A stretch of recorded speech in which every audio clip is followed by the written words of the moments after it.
Congratulations, you finally made it to 4 p.m. You know what that means. Happy hour. It's time to kick back, relax, and dive into the world of sports with the Young and Norvelle Show. Whether you're catching up on the latest scores, analyzing the big plays, or gearing up for tonight's games, we've got you covered. So grab a cold one, settle in, and let's talk sports. Here they are, Patrick Young and Terry Norvelle.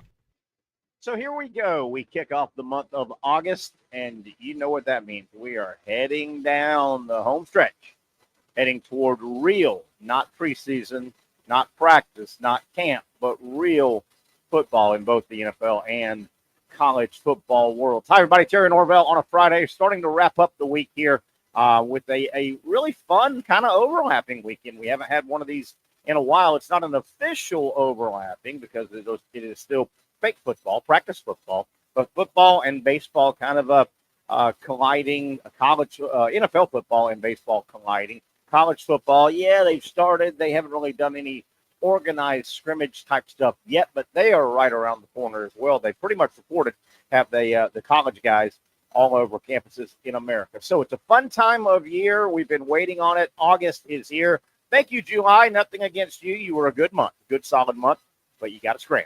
One of my favorite, if not favorite word. Time for you to scram July as we welcome in August. All right, a lot to get to. Jaguars scrimmage this afternoon, this evening. There's been a time change, and I think some people are still a little confused on the time change. Is it moved up? Is it moved back? We're going to talk about it here momentarily. Casey, I hope you've probably covered it with some other shows on our network here. We'll talk about what's going on down at the stadium. We'll talk about what we might expect to see, what you might expect to see, and what the Jaguar coaching staff might want to expose. I've got some ideas. Why not have a little fun? It's practice, but I'll tell you one thing. Every television, podcast, broadcast, sports network in the world, and certainly in the country, but in the world, will be jonesing, dying, just like a sponge, looking for any quick hit highlight that explains whatever franchise they're showing at the moment on their broadcast. And you know that means Travis Hunter. I've got some thoughts on what I would do this evening, tonight, in this very, very, very, very controlled practice scrimmage, whatever you want to call it. And also, I've got some areas, I know you have areas as well, that I want to see. I want to see matchups. If there are a couple of good fair versus fair, not so much one-on-ones, but give me at least fair versus fair. Don't give me Josh Hines Allen rushing against the 9th depth chart guy at tackle. That's not even worth my time. At least make it fair versus fair. 1 versus 2, 2 versus 1, things like that. So things to look at, things to talk about regarding the Jaguars workout today. Casey, if you've got a quick second back in the studio, you guys may have covered this on some of our other shows on the network here. The scrimmage time, the festivities have gotten moved. Are you aware of that? And have y'all talked about it? I did not work this morning, so I do not know anything about it. Okay, so this came out hours ago.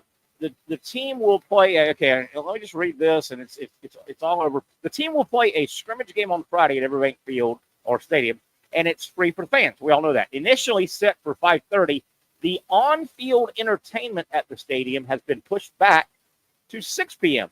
because of changes to the team's schedule. So it looks like things have been moved back a little bit. And, that affects you. Some people may be heading down right now. I think the parking lots will be open right now. But, yeah, double check a little bit, and we'll try, let me see if I can find another little thing to read. Because, yeah, this just came out. I heard this like 2 hours ago, kind of in passing. Jaguars moved Friday training camp scrimmage back to 6 p.m. So I've heard it was been moved by 30 minutes. I guess it was scheduled to get started at 5:30. I don't know if it says a team thing. I would think it may be a fan traffic after work thing. But anyway, parking lots will now open at 4 p.m. So parking lots have just been opened. Gates 1 and 4 will be open at 5 p.m. And the team will take the field at 6 p.m. for tonight's Jaguars scrimmage at Everbank Stadium. So it's only a 30-minute change, but in this heat and afternoon traffic and things like that, what did I just say, Casey? They get an extra 30 minutes, I guess? That is correct. 5:30 to 6. So, yeah, just wanted to get that out there for a little bit of housekeeping for people. So, if you feel rushed right now, it looks like you just bought 30 more minutes, if you'd like. And if you just kind of want to stay out of that heat, again, one of those oppressive, normal but hot as hell and humid as hell in late July, early August days. It's rough out there. So there you have it. Jaguars getting things going today, tonight, this afternoon, this evening, whatever you want to call it. Looks like the team will start running around about 6 o'clock. I think the controlled scrimmage is what they're calling it. May start at 7. If you really want to see an offense and a defense run a couple plays together, I think they'll do some. If memory serves me, in case you've probably seen and been to some of these, if memory serves me, I think that first hour they'll loosen up a little bit, and then it may be more situational. I think they kind of run. Let's do goal line for a minute. Let's do. That is how it goes. Yeah. They'll do. Let's do third down. Let's do punt. Coffin corner punt downing and kick, stuff like that. I think they'll do that for 40, probably 15-ish to get loose, get stretched. 45 kind of breakdown, situational stuff, and then a little to call this a scrimmage. Yeah, probably not, but I think that 7 o'clock start time will be more of a 11 on 11 kind of stuff. Don't you, Casey? Isn't that kind of how it's going to go? Yeah, it's very much a practice. Like if you get there whatever time they're going to start, they're going to start stretching. So, like, if you don't want to see them stretch, you can probably push it a little bit because it is very much a practice. And you will see some what appears to be a scrimmage, but this is not going to be a game that you're going to keep score at. Yeah, and that's a good point. If you are a fan, what you just made is a good point, Casey. And I'm being serious. I'm going to have some fun with it. But if you're a fan and this evening going down, you really want to see red 22, Omaha blue, and go.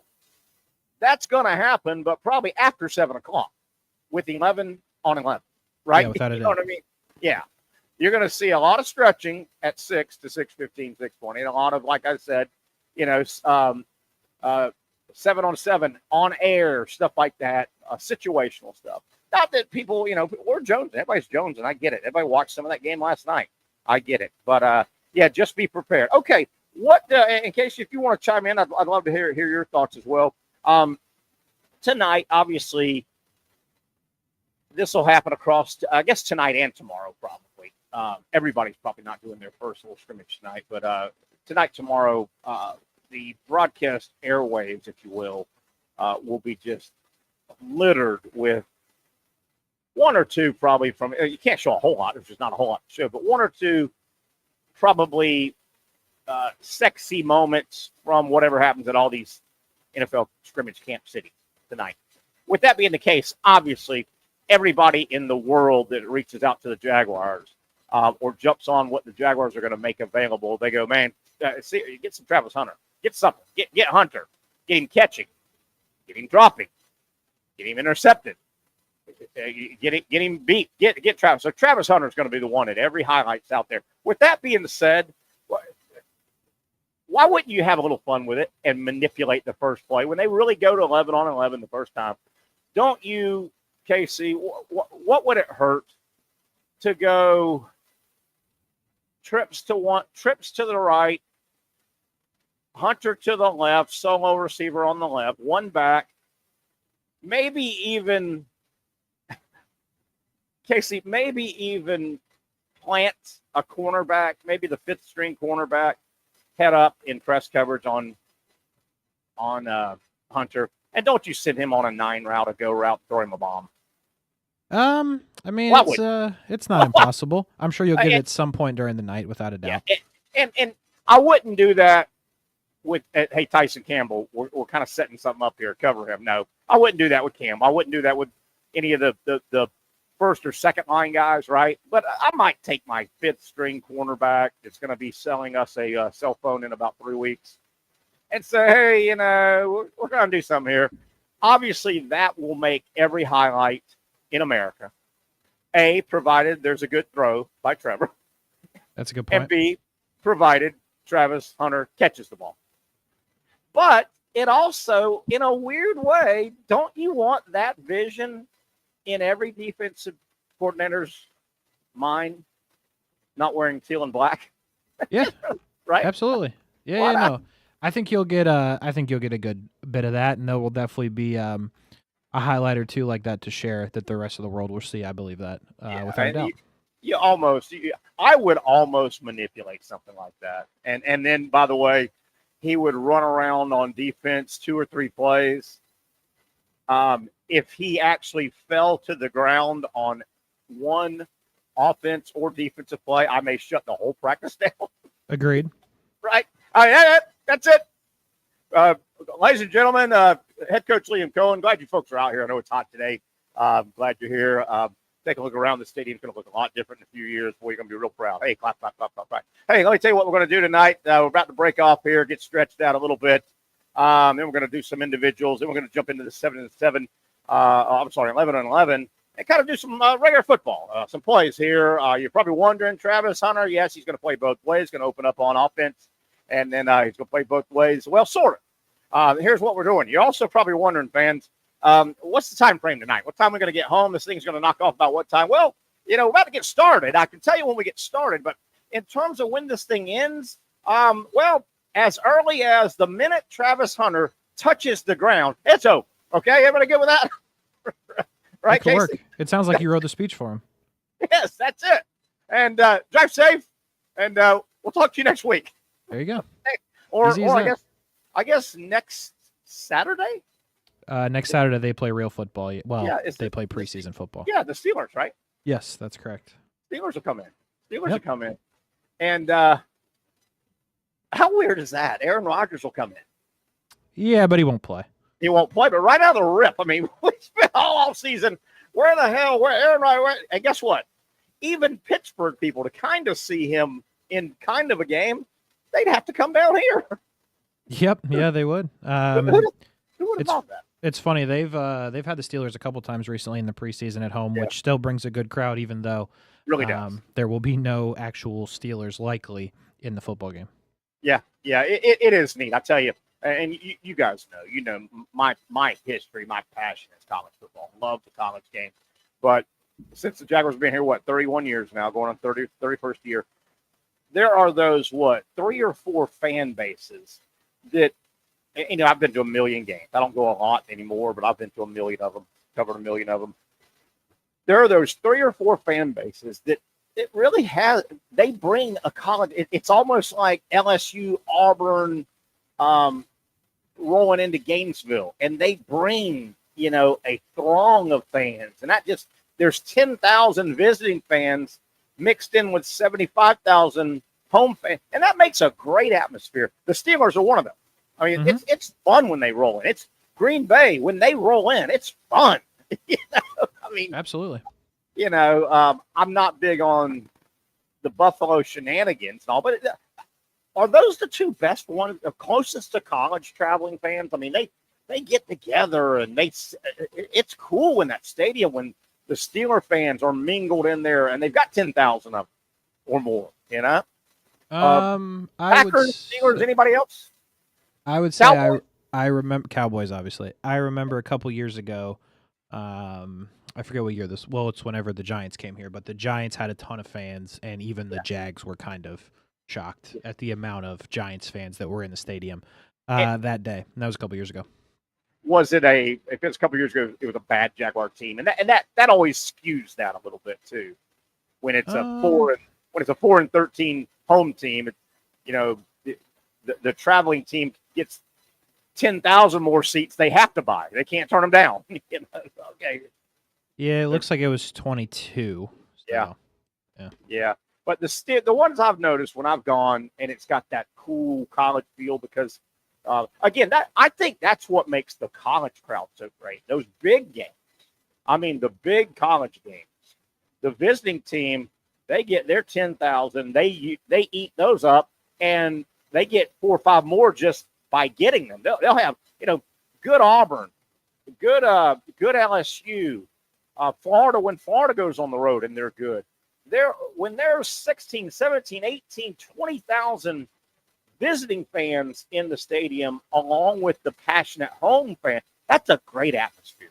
That's a fun atmosphere. Hell, the visiting college team, when they're the big boys, they bring their band with them and all. And it's just fun. It's fun as hell. But Yeah, the Steelers, boy, they're fun when they roll in here, that fan base. I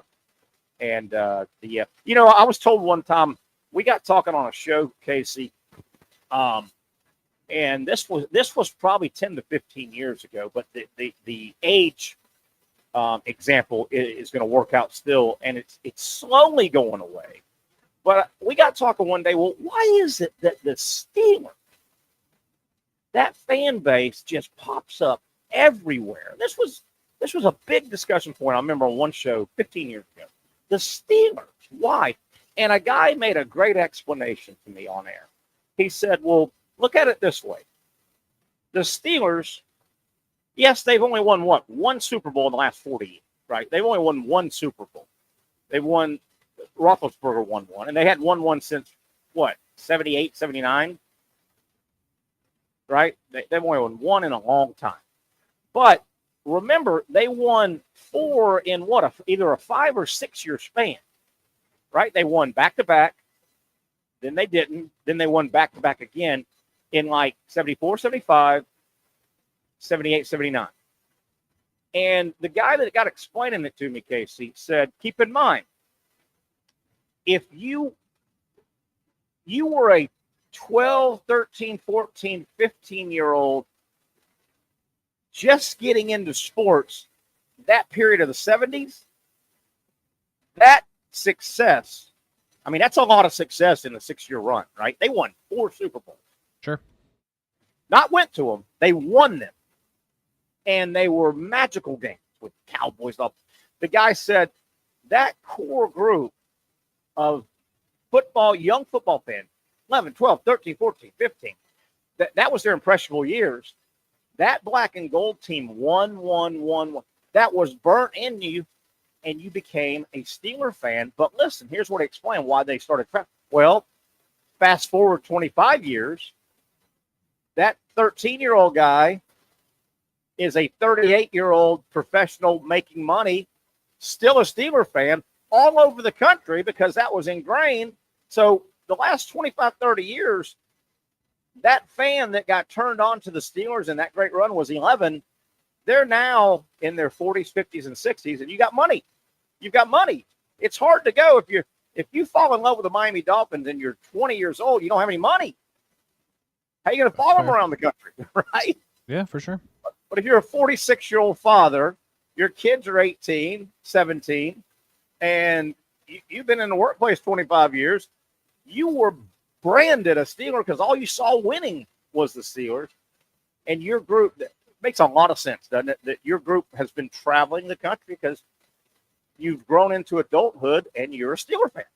Yeah, it does make a lot of sense. Yeah, it really did. It really did when that guy explained it to me. So I'm a little excited. I know I'm not going down tonight, but yeah, it's time. It's time to get legitimate physical reports and see stuff now. It more than practice, just okay.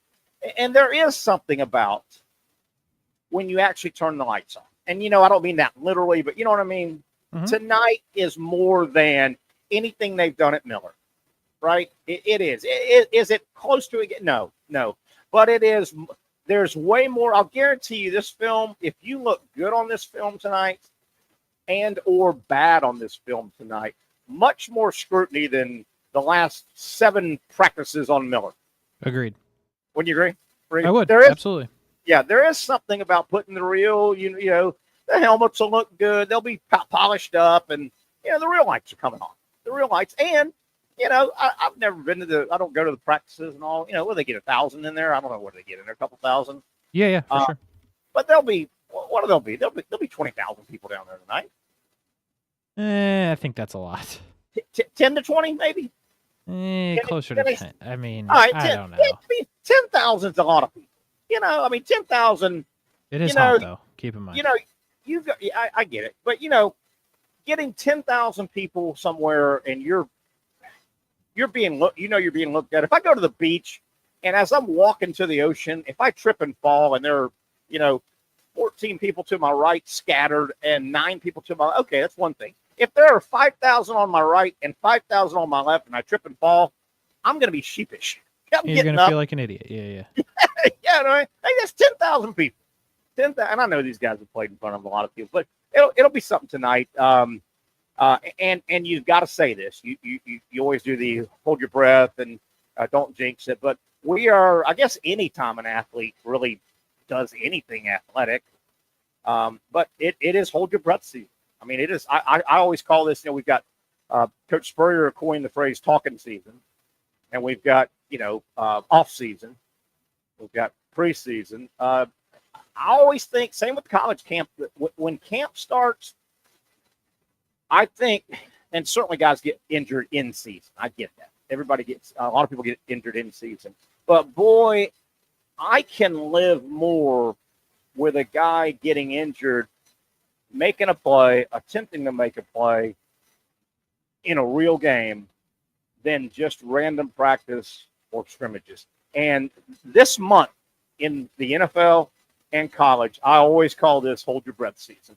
You Sure. just hold your breath, and it's already happened. I mean, every day, Casey, you check everyday headlines. You go to different sites. I do the same thing. The last week and a half or so, it's clockwork, and now it's starting. The college guys too. So and so out with this. We've had an Achilles here and there. We've had it is definitely. Hell, who was it? Who was the old Gator? The defensive end, Dante Fowler. Right. Dante Fowler. First day allowed on the grass as a rookie. Not even the whole team, right? It was rookie day. Correct. Yes. I mean, almost his first snap. Boom, bang, Achilles. I think it was Achilles. Yeah, that was not good. Yeah, I mean, gone. Yeah, tough. I think you can tell my voice, though. Kind of exciting. It's kind of exciting. All right, we'll keep Jaguar talk going. Remember, things move to about 6 o'clock now, 30 minutes back if you're heading down. Parking lots are open, though, but you've got some extra time if you don't want to just get out there and roast, or you just want to stay in the car with the AC. They've moved it back a little bit, so be aware of that. Major League Baseball, maybe not the craziest trade deadline day, but there was some action. We'll talk about that. Who were the winners? Who were the losers? College football news and notes. Brent Beaird joined us around 5 o'clock. I'll get back to some Jaguar talk about what I'm going to be real curious about. Obviously, I've told you, I've given you my dissertation on how I would handle Travis Hunter tonight, a couple of other positions. And I've got a couple of neat little, just cool, neat things I want to get out. One I ran across today on the internet, and it's just every NFL franchise, all 32, and it's just got a kind of unique, neat, individual kind of thing that is associated with each franchise. Some of it's on field, a lot of it's not on field, but it's very educational. We'll go over that and this date in history, not sports history, but what a moment. If you're of my age, you will appreciate it. This date, back in 1981, August 1st, 1981, a little channel called MTV debuted. And I've got a list of the first 50 songs. We won't go over them all, but memories. And Casey, without looking it up as we go to break, try to, I don't know if you have any idea, trivia question for you. What was the title of the very, very, very first video ever played on MTV? And the title was very, very apropos. Very apropos. That and a whole lot more. It's a fun Friday. You're in a good spot. We're going to have a big time talking Jaguar football, Major League Baseball, college football with Brent Beaird, all that and a whole lot more. One down, a long way to go. We take it to 6 o'clock. You are hooked up with the Young and Norvelle Show on Action Sports Jax.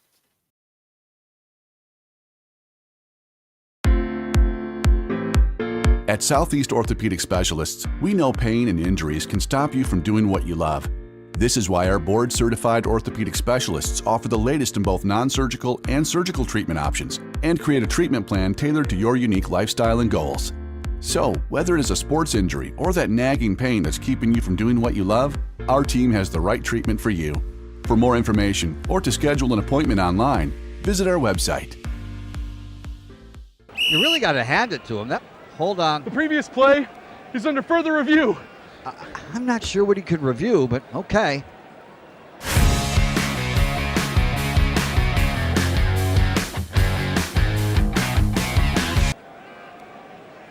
Sure has been a while. Dynamic Hurricane Grill and Wings for the football season. Well, there he is. Oh, what is that?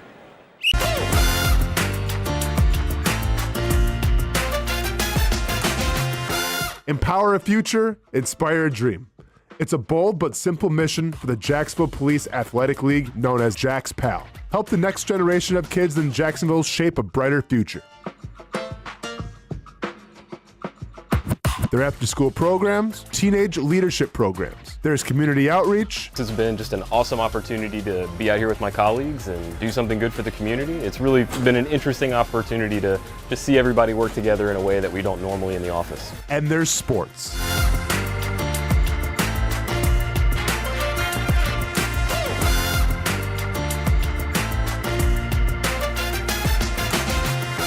There are also ways you can help the next generation with a donation of any kind.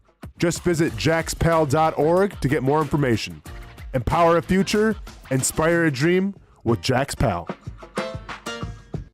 Finally, a family atmosphere, kid-friendly restaurant with a real sports bar feel. Bricks Jack's Beach features all of that and a large, climate-controlled covered patio with misting fans and heaters for all seasons. Mix in an extremely diverse menu that features the most quality and affordable steak at the beach, and there's no reason not to enjoy your next lunch, dinner, happy hour, or big sporting event at Bricks Jack's Beach, 300 2nd Street North in Jacksonville Beach. See you at Bricks Jack's Beach. There's a saying in sports, you can't win them all, but you can win a lot with good folks on your team. Like that one painter, First Coast. It's tough to beat the sun in Florida, so your home fades.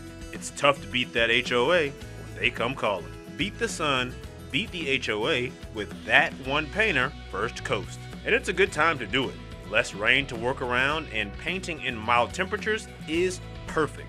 After all, the paint bonds to the surface so much better.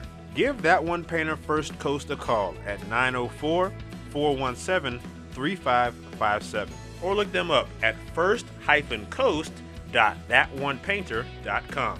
Fast estimate, guidance on color and HOA requirements, and the highest quality job you'll find anywhere.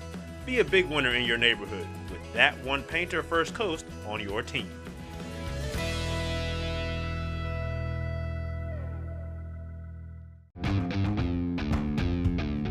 When you think sports, you think Action Sports Jacks, the official station of the Jaguars, on location for every game. But the most experienced team in town doesn't stop there. From high school football to the big events in the area, Action Sports Jacks is always on. Now, we take that to a new level. Action Sports Jacks 24/7 is around-the-clock coverage of the teams you love and the moments you can't miss. The best local sports in Jacksonville on Action Sports Jacks 24/7.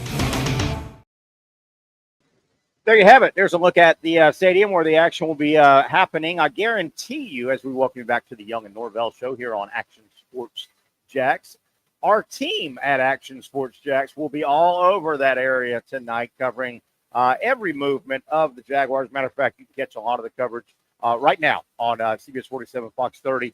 Our team will have it all covered. I bet you they're all down there. Not too hot for that crew. So if you want the best coverage, the most in-depth coverage, stay right here on Action Sports Jacks, and it will be just over and over sent out to you. You can't miss it. The best coverage, the best Jaguar coverage, Action News Jacks, and, of course, Action Sports Jacks. Terry Norvelle here. We'll talk to Patrick Young possibly a little bit later today. We've got Brent Beaird scheduled, as always, on Fridays about 5 o'clock. I want to get back to the Jaguars real quick.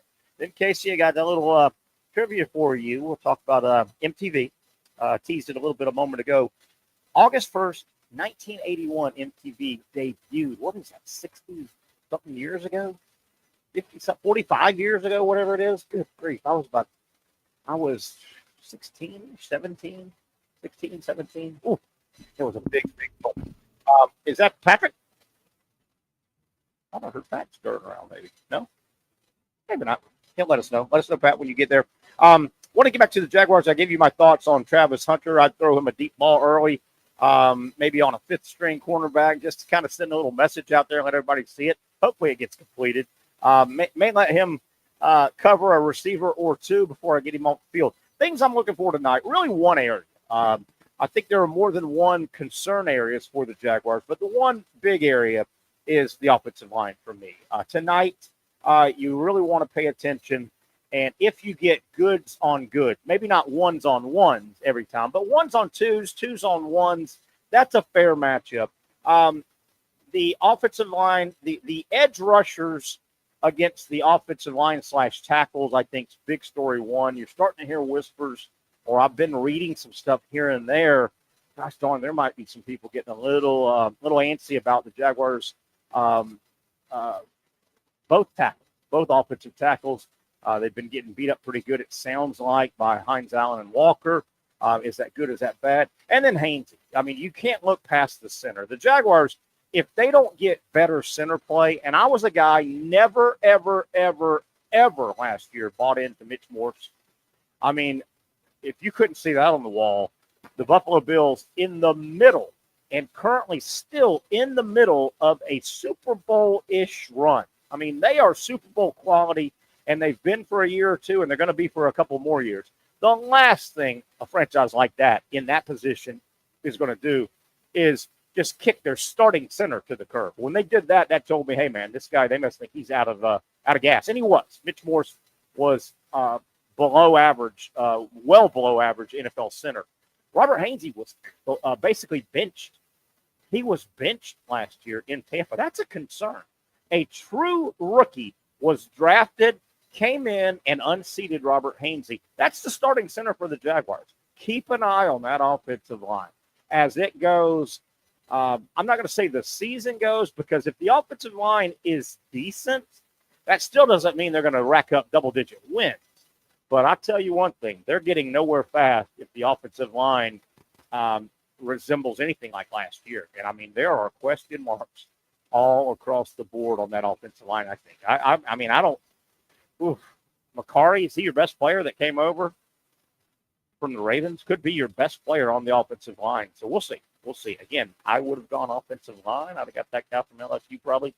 Campbell, was it? It was. I'd have got the best ranked offensive lineman. Yeah, Will Campbell.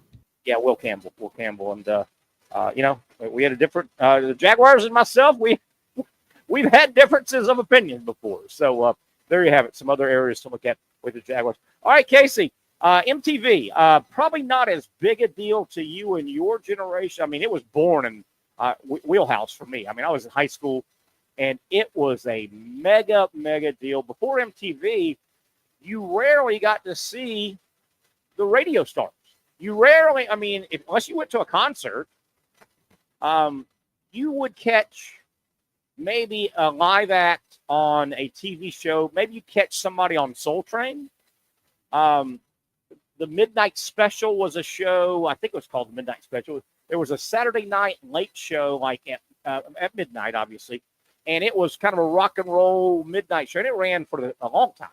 But you would catch rock and roll bands and new artists and all. But you got to understand, you didn't see your artists. You heard them. There wasn't video and channels dedicated to just playing over and over. Well, this thing called MTV, somebody. And it when you look back now, you wonder how somebody didn't marry video and audio together quicker. But 1981, music television debuted. And Casey, you may have, I don't know if you're a trivia guy. This has been a trivia question all over America for years. Any idea the name of the first song ever played August 1st, 1981, first song on MTV? So only because you were heavy on the way you said it, my guess is Video Killed the Radio Star. You got it. You nailed it. Now, I don't know backstory of the Bungles, and you know this. You've probably been out to trivia. That question's been asked a million times, so I thought you might have a chance. But I should have looked it up this morning. I don't know the backstory. I'm assuming the Bungles were told about this new network, and they wrote a song. I mean, video killed the radio star. I mean, that's right. Did they write this because of the network? I mean, It's possible. It would be a and- good and- idea. And if they did, as the number one song, the first ever song played, which it was, they had to have a heads up, right? They had to be told. I mean, you don't just write a song like that an hour, 2 days before it debuts and record it. That's a good Right? point. So they had to Yeah. have a little bit of a heads up, right? What? So that song came out, by the way, in 79. Okay, so they were a little bit ahead of it. I So they were guess. it's September of 79. So basically 2 years ahead of But MTV. and I could look it up. You could look it up. Maybe I'm sure MTV was born. The idea several years before it went on the air. Oh, I'm sure. Yeah. Maybe they sent out a calling. They may have had a cattle Possible. call. Hey, who thinks they can write the most appropriate song for this new thing we're going to call music television? I don't know. I'll look up the story, but some of the artists and all we all recognize. I won't go over them all, but some of the big ones. Pat Benatar's on there a couple times. She was a huge solo artist. The little girl with if she's still alive, huge voice, particularly when she was younger. Rod Stewart had a couple of songs of the top 50. The rock album that was huge, the moment MTV debuted, was REO Speedwagon. High Infidelity had about 9 just smash hit. When I was in high school, early in high school, it was huge. REO Speedwagon is all over there. Michael Jackson's Thriller had not quite come out yet.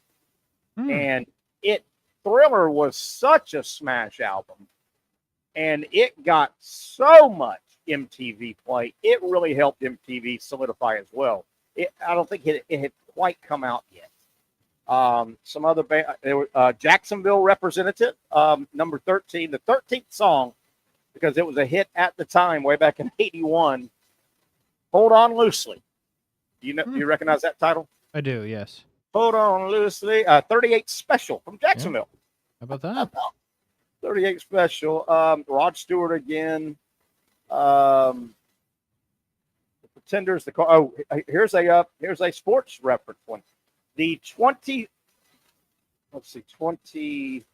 song played on the debut day of MTV, August 1st, 1981. One of the stadium anthems we still hear. I'll give you the drum part. Phil Collins. Yep. Phil Collins in the air tonight. Still played at every stadium. Hear it all the time? Let me just bounce around here. Gosh, Rod Stewart was hot in the 80s. I'll take your word for it. Yeah, I mean, hot for hits. Rod Stewart, he had a song, the third song played. He had 2 or 3 times on this list. It's a very small. Rod Stewart, 15th song played. How about that? He had the 26th song played. Do You Think I'm Sexy? Oh, all right. There you go, Rod. There's another Pat Benatar. Styx was pretty popular way back then. They had a couple songs that made the first run. Rod Stewart again. Passion. Oh, the ladies like Rod Stewart. I remember that now back in the day. Oh, Rod. I guess you don't get called Rod the Bod for nothing. Oh, I didn't know that was his nickname. How about that? Rod the Bod. Rod the Bod. Elvis Costello decided to jump on this. Okay. How about that? Pretty cool. Fleetwood Mac had one. Another REO Speedwagon. God, that was a big hit. And a duet was the 25th song. Somebody named Stevie Nicks and Tom Petty, they got together and started dragging each other's heart around. Oh, I've heard of those people. Dragging, how about that? MTV, 1981. And now look what it's turned into. You know, the correlation, there's a sports correlation. You know, MTV obviously, Casey, it probably at least the first good 10 years, I mean, it was videos. You had VJs. Did you know that term? They had VJs, video jockeys. I did not know that. Yeah, it wasn't DJs. Disc jocks. Sure. Jockeys were discs, radio, VJs. So they came out. They had like 5 they debuted. Martha Quinn, J.J. Jack, white guy, black guy, girl, Oh, you actually like knew who the people like Oh, mattered? yeah. There were 5, and it was and they were all pretty unknown. But, and they did the rainbow. They had a black guy, J.J. Jackson. They had a plain old white guy, Mark somebody. They had a blonde girl, Nina Blackwood, I think her name was. Martha Quinn was the cutesy All-American. They tried to cover, and that was your VJ. So they would kind of bounce around 24. It was 24 hours a day. That's so wild. I didn't realize that part. Yeah, somebody have a 6-hour shift, 8-hour shift, 8 hours. Boom, there's a day. A couple guys off. So, where was I going? Oh. So they introduced the song. Hey, Duran, smash hit, Hungry Like the Wolf, here it is. And boom, the video would play. So, and you would have, they'd go to commercial break, and they'd come back, and they'd have an interview or two here and there, or they'd have some backstory on the song or the video. But, man, you probably had 40 minutes of music video per hour, and then 2 or 3 commercial breaks and 2 or 3, right? Well, it was that way for years. Kids, we would sit comatose in front of MTV. It's hard to believe, man. Yeah, and you never saw the group. Oh my God, that's unless you caught maybe an afternoon the Mike Douglas show at 4:00, and they may have had the Bee Gees on. You know what I'm saying? Yeah, that makes sense. You never saw people, so you would sit there and watch. And what a great way to sell your records and your concert tickets. Make it on MTV. So the artists, the groups, the managers, the making of videos was the way to market. Huh. It was a massive way. And then I guess just like the correlation, here's where I was going with this. The correlation, it outgrew just videos, and then they started doing the shows. I think MTV was the first put a bunch of teenagers and young 20-year-old good-looking people in a house. Sounds about right. Yeah, I think MTV started doing that, and then they started doing, commercial Beavis and Butthead. So they got away. Don't forget about Teen Mom, Terry. That was important. There you go. I watched Teen Mom. There you go. But they basically all the way, even now, they got away from video. Oh, definitely. Yeah. The correlation is in sports, people talk about SportsCenter. SportsCenter did it follow the MTV path? SportsCenter's first 15 years or so was awesome. It was wall-to-wall highlights, fast-paced, catch you up, tell you about sports, talk about sports, highlight. Then it started evolving. And it's SportsCenter today is nothing like it was. It is different for sure. Many people think it's for the worse. Or they're like, gosh, just go back to what it was. Have 2 or 3 good teams of broadcasters, and you've got access to all the highlights, fast pace, catch us up, tell us what we missed, show us what we missed, preview what we got coming up, and let's move. Now it's arguing and fighting and selling product, and I get it, advertising, but selling, trying to make your star bigger than other network. But yeah, a lot of people correlate MTV and SportsCenter. Kind of did they lose their identity, if you will? So there you have it. I learned something today, Terry. Thank you. How about little history lesson? Oh, Patrick Young, PY. Dude, how about I was just I pulled up to get some gas and didn't want to interrupt the show until I got free moving again. Yeah. So I pulled up the article. I cannot believe the Cowboys are such liars about Parsons. Oh my gosh. Yeah. I don't understand. What is the whole premise on not wanting to get one of the best playmakers to stay on your team? He loves the Cowboys. He wants to be there. The fact that he's such a hush-hush guy. I know. On stuff like this too. The fact that he's demanding a trade. Oh my gosh. And and I get it. If you're going to start demanding a trade, you really got to have some. I think at times you got to have some serious, harsh words. Did you see some of the quotes he said in there? I saw that he said like, I'm tired of these sit down one-on-one closed door meetings without my agent. Yeah. Thank you, sir. Really appreciate it. He goes. Here's a go couple. Go ahead, Terry. Some of the quotes, man. Let me see if I can find them. This is Parsons talking about he's demanding a trade now. Yes, I wanted to be here, Parsons wrote. I did a social media posting. I did everything I could to show that I wanted to be a Cowboy and wear the star on my helmet. I wanted to play in front of the best fans in sports and make this America's team once again.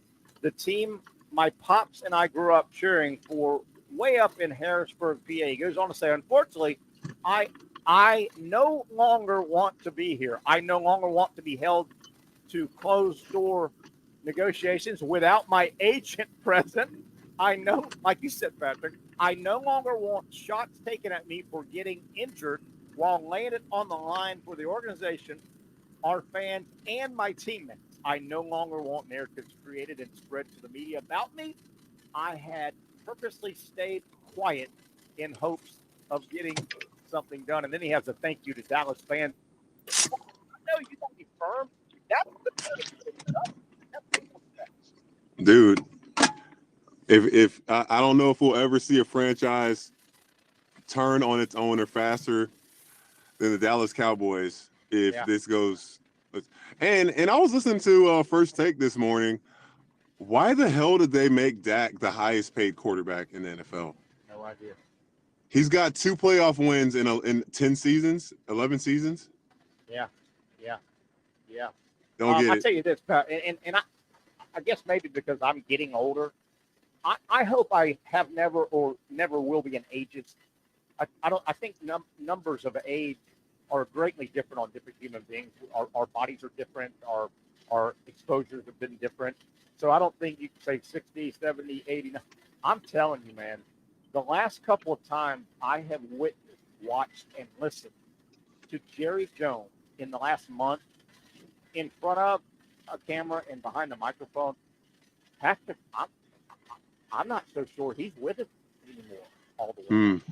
I mean, he some of the things he said, he went off again. He was about a week or so ago. He was talking about, our players they could easily be hurt at any time. They could get in a car wreck any minute, and that was awkward. He was on. That's stage. very awkward. Yeah, he was on stage the other day and he did another.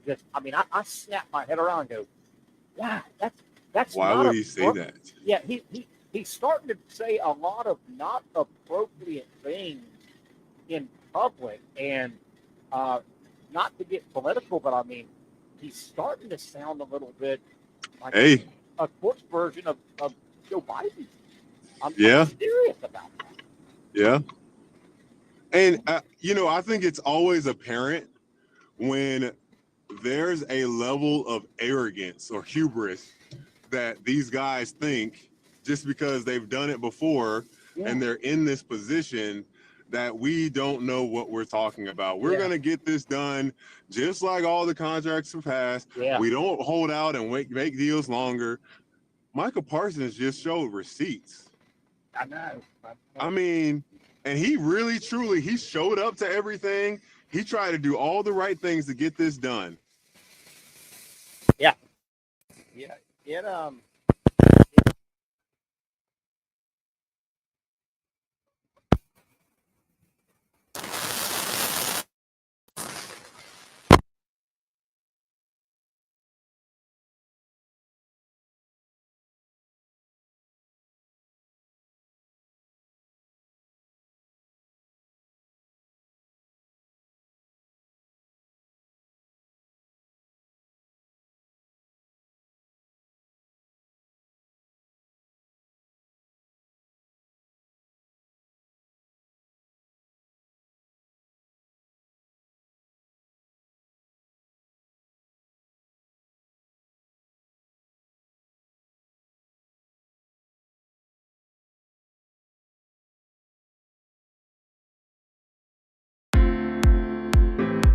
At Southeast Orthopedic Specialists, we know pain and injuries can stop you from doing what you love. This is why our board-certified orthopedic specialists offer the latest in both non-surgical and surgical treatment options and create a treatment plan tailored to your unique lifestyle and goals. So, whether it is a sports injury or that nagging pain that's keeping you from doing what you love, our team has the right treatment for you. For more information or to schedule an appointment online, visit our website. You really got to hand it to him. Hold on. The previous play is under further review. I'm not sure what he could review, but okay.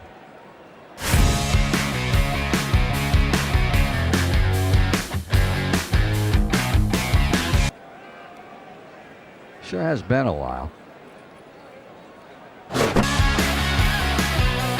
Dynamic Hurricane Grill and Wings for the football season. Well, there he is. Oh, what is that?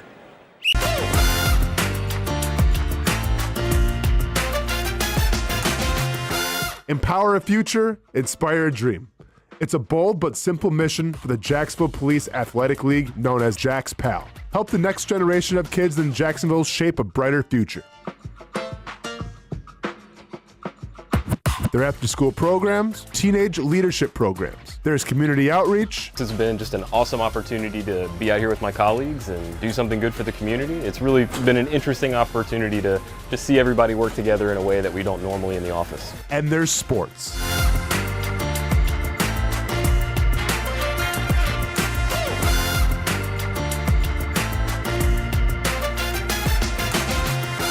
There are also ways you can help the next generation with a donation of any kind. Just visit jaxpal.org to get more information. Empower a future, inspire a dream with Jax PAL. Finally, a family atmosphere, kid-friendly restaurant with a real sports bar feel. Bricks Jack's Beach features all of that and a large, climate-controlled covered patio with misting fans and heaters for all seasons. Mix in an extremely diverse menu that features the most quality and affordable steak at the beach, and there's no reason not to enjoy your next lunch, dinner, happy hour, or big sporting event at Bricks Jack's Beach, 300 2nd Street North in Jacksonville Beach. See you at Bricks Jack's Beach. There's a saying in sports, you can't win them all, but you can win a lot with good folks on your team. Like that one painter, First Coast. It's tough to beat the sun in Florida, so your home fades.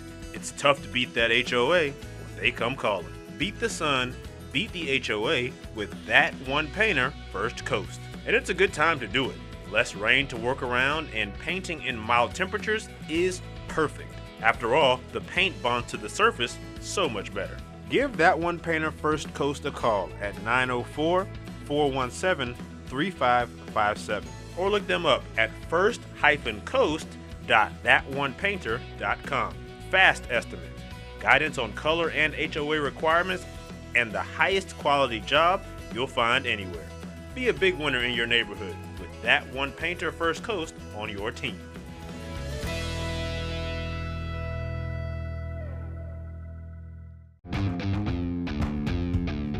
When you think sports, you think Action Sports Jacks, the official station of the Jaguars, on location for every game. But the most experienced team in town doesn't stop there. From high school football to the big events in the area, Action Sports Jacks is always on. Now, we take that to a new level. Action Sports Jacks 24/7 is around-the-clock coverage of the teams you love and the moments you can't miss. The best local sports in Jacksonville on Action Sports Jacks 24/7. Hey, we're back here, Terry Norvelle, on a Friday edition, having a good discussion. Sorry about that technical snafu a moment ago as we welcome back to the Young and Norvelle show here on Action Sports Jacks. That was on my end. My power cord had fell out, and I didn't know it. So we've been sitting here on reserve power, and it finally died. My bad. I want to apologize to Patrick. That was a rude way to get Patrick off the phone. He may or may not check back in. Pat's got some stuff going on. We also have Brent Beaird scheduled for the top of the hour. Boy, we had a good discussion going on about Jerry Jones, though, the Cowboys owner. Patrick brought it up, and we had some good discussion. I hope I'm wrong, but, man, it looks like he may be heading over keep the cameras and the microphones away from him. The last 2 or 3 times I've seen him and heard him talk in public to the media about his Cowboys, boy, he has said some just off-the-cuff kind of strange, did you really say that? Nothing scandalous, but just awkward things that an owner in his position shouldn't probably say. Strange choice of words. I worry about Jerry Jones. I wonder if he's I guess his son, what's his son, Stephen? I think it is Stephen Jones. Yeah, Stephen. I guess he's the heir apparent, but I mean, Jerry Jones, I mean, you know his history. Incredibly strong man, incredibly smart man, incredibly powerful man. It's one thing to say, and a lot of times you say this, hey man, maybe the family needs to kind of step in at some point with certain people when they hit a certain age. And there's not one age catch all. I want to say that. I'm not being sexist here, and sexism, if you know. But Casey, can you imagine in that family? If Jerry Jones is breathing, he'd be hard to get out of there unless he wants to get out of that position. Yeah, I don't think it would be something you could really accomplish, to be honest. Like, just, I mean, I don't know how unless you lock him in a room, I don't know how you're going to keep him from doing stuff. Yeah, I mean, you almost need one big incident, not anything of harm to anyone, but sure, I mean, yeah.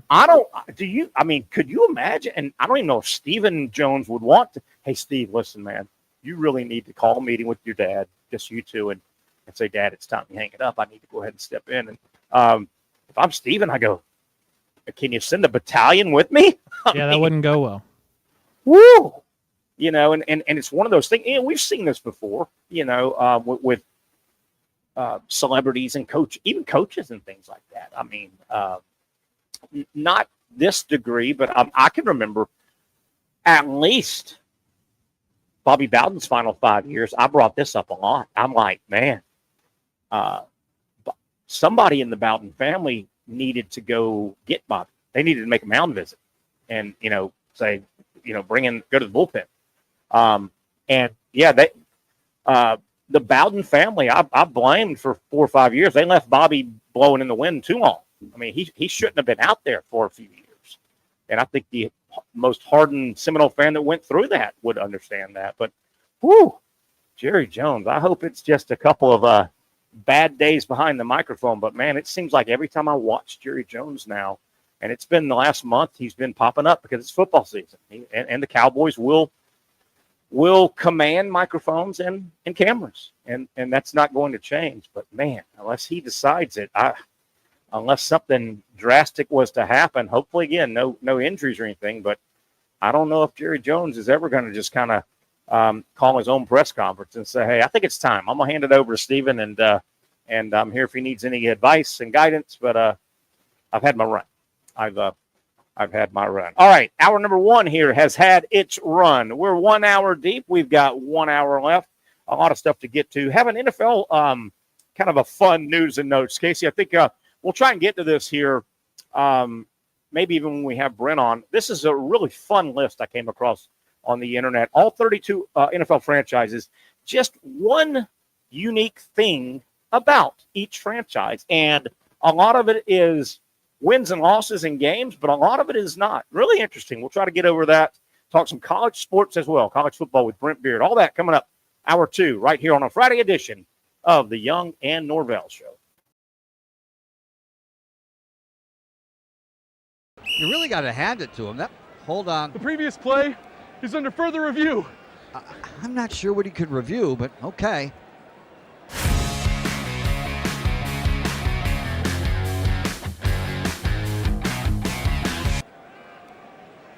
Sure has been a while. Dine in at Hurricane Grill and Wings for the football season. Well, there he is. Oh, what is that?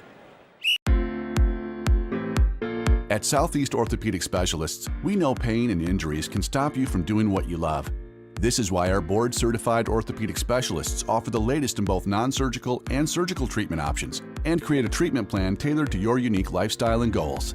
So, whether it is a sports injury or that nagging pain that's keeping you from doing what you love, our team has the right treatment for you. For more information or to schedule an appointment online, visit our website. Most of us know how to throw.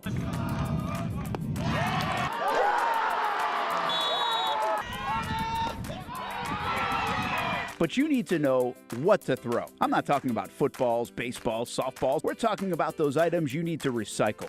Republic Services explains it easy. Recycling simplified. 1. know what to throw. When in doubt, throw it out. 2. Empty, clean, and dry those materials. It takes an extra minute, but it makes a big difference. And 3. Don't bag it. This makes the recycling process faster and more efficient. This is a look at the Republic Services North Florida Recycling Center. You can make this process even more efficient. By utilizing those 3 steps, Republic Services can help you become a better recycler in your home. Learn more at recyclingsimplified.com. Finally, a family atmosphere, kid-friendly restaurant with a real sports bar feel. Rick's Jack's Beach features all of that and a large, climate-controlled covered patio with misting fans and heaters for all seasons. Mix in an extremely diverse menu that features the most quality and affordable steak at the beach, and there's no reason not to enjoy your next lunch, dinner, happy hour, or big sporting event at Rick's Jack's Beach, 300 2nd Street North in Jacksonville Beach. See you at Bricks Jack's Beach. Baker's Sports. It's a hometown business filled with hometown people trying to make you feel right at home. Chris Conley, Jacksonville University. Walker Wright, class of 2018, West Nassau High School. Michael Young, Fletcher High School. Baker's Sports started in a grassroots way and now outfits much of the Southeast. Will Olive, Mandarin High School. Go Stangs. High school sports, travel sports, youth sports of all kinds. They are a one-stop shop carrying Nike, Adidas, Under Armour brands, and more. Vincent Caldes, Oakleaf High School. Tony Mazzio, Sandwood High School, class of 2002. Samuel Coffrin, Paxton School for Advanced Studies. Whether it's sports teams on the field or it's your team in the workplace, like our Action Sports Shacks team, and community events like the Dream 18 Golf Tournament, and many others. Cole Tilley, Hilliard High School. Reagan Webb, Eagles View Academy. Look good, feel good, play good with Baker Sports. Custom sports apparel since 1997. Shop with the hometown team at bakersport.com. The rhythm of my heart is beating like a drum, with we are more rolling off our tongues. Never will we roam, for we know our place is down. Where the ocean meets the skies, we be sailing. Where the ocean meets the skies, we be sailing.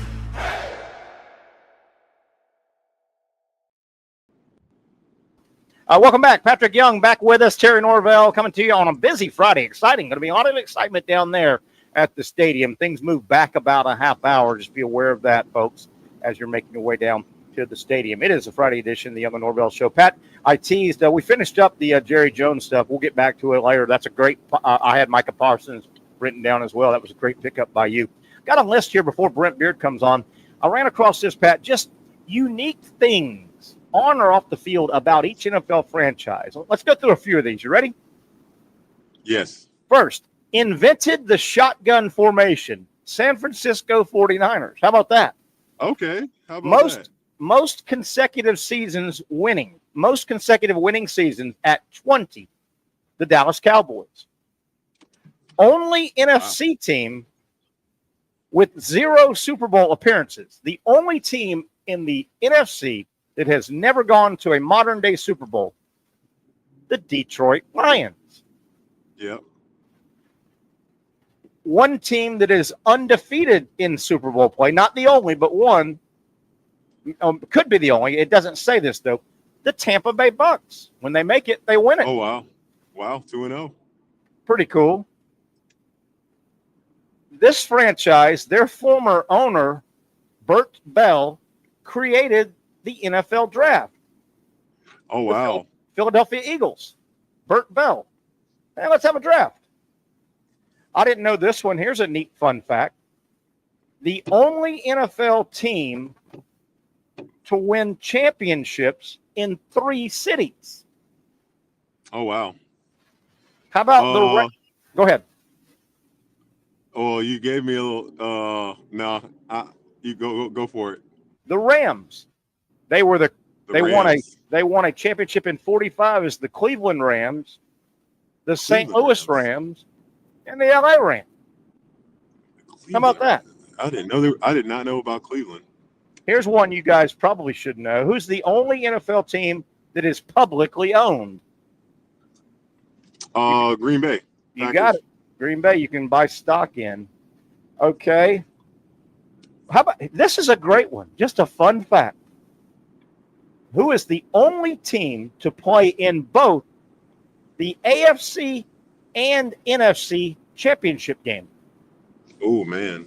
One game from the Super Bowl in both leagues. How about that? Any idea? Pittsburgh. Good guess. Seattle. Because they changed leagues, remember? This is an easy one, I think. What franchise was founded on All Saints Day? You got to say New Orleans. Yes. I got to say it. Way to go, man. That'd been so embarrassing to get that one wrong. I think this is two, but tell me at least one franchise with 4 Super Bowl appearances, yet 0 wins. Oh, the Bills. Bills. This one's showing the Vikings because they got the Bills something else. But I think it's both the Vikings and the Bills. Vikings are 0 for 4 too. They didn't go 4 in a row. Here's an interesting stat from Chicago, the Bears.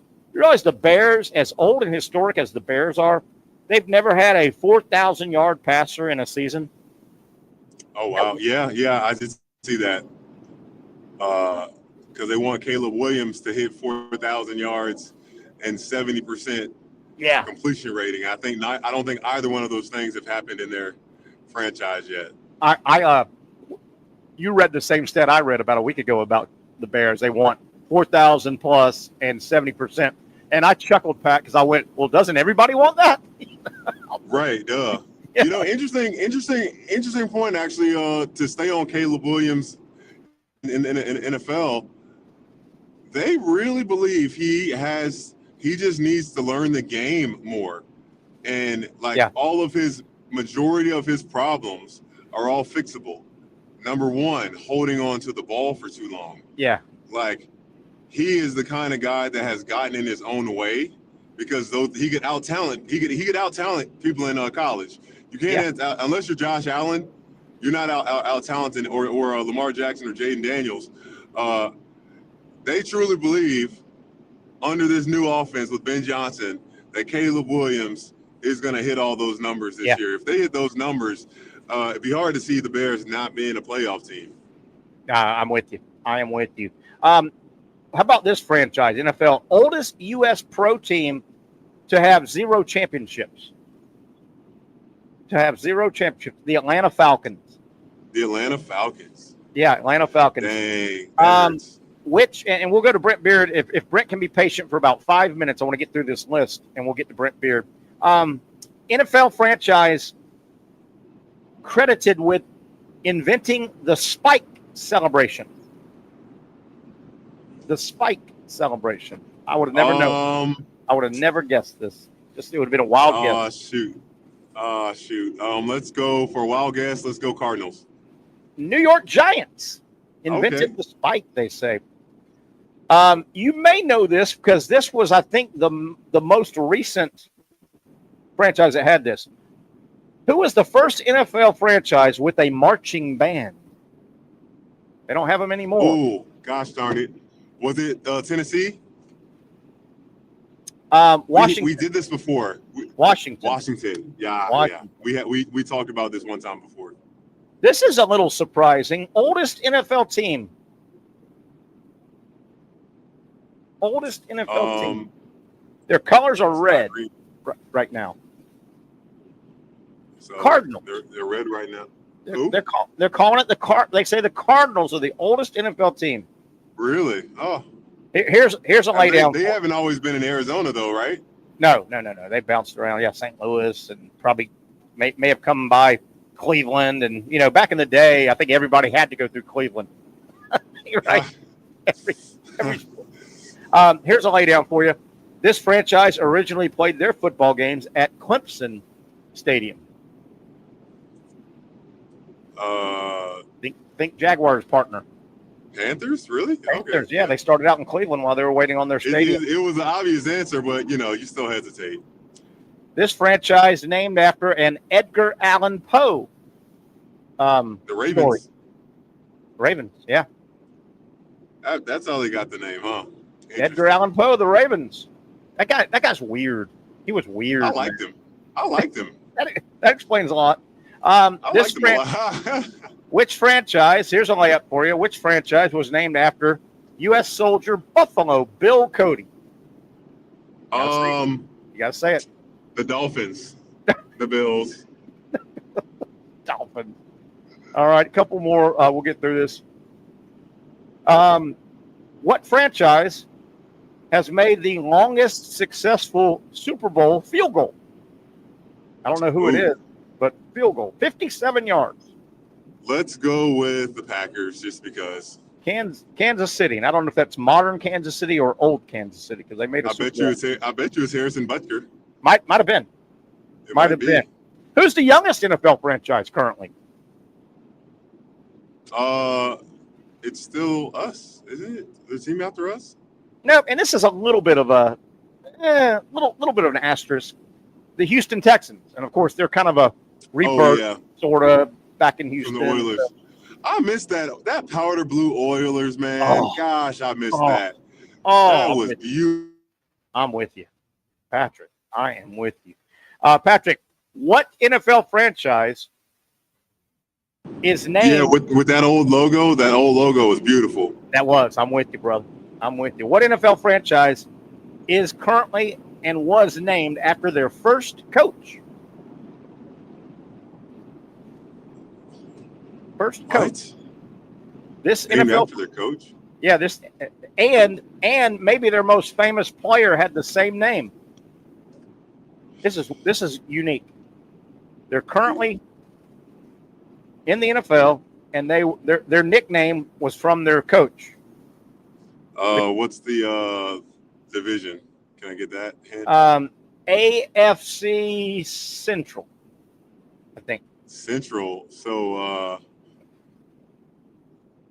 that's not no, that's AFC South. It's Central. Is that Saints, Bucks, Panthers? I'm gonna give it to you. Go for it. That is NFC. The Cleveland Browns owner Paul Brown, best player ever Jim Brown. How weird is that? Oh wow! But they were named after their owner Paul Brown back 100 years ago. Only team with an undefeated season. I wonder if he had a weird name like I know Norvelle. Would they have still named it after Radinsky? The Cleveland Radinsky. The Cleveland Radinskis. Only team with an undefeated season. The Patriots. No, not the Patriots. The Dolphins. Dolphins. There you go. Only team to win back-to-back Super Bowls 2 times. They won two in a row twice, 2 separate times. Is it the Patriots?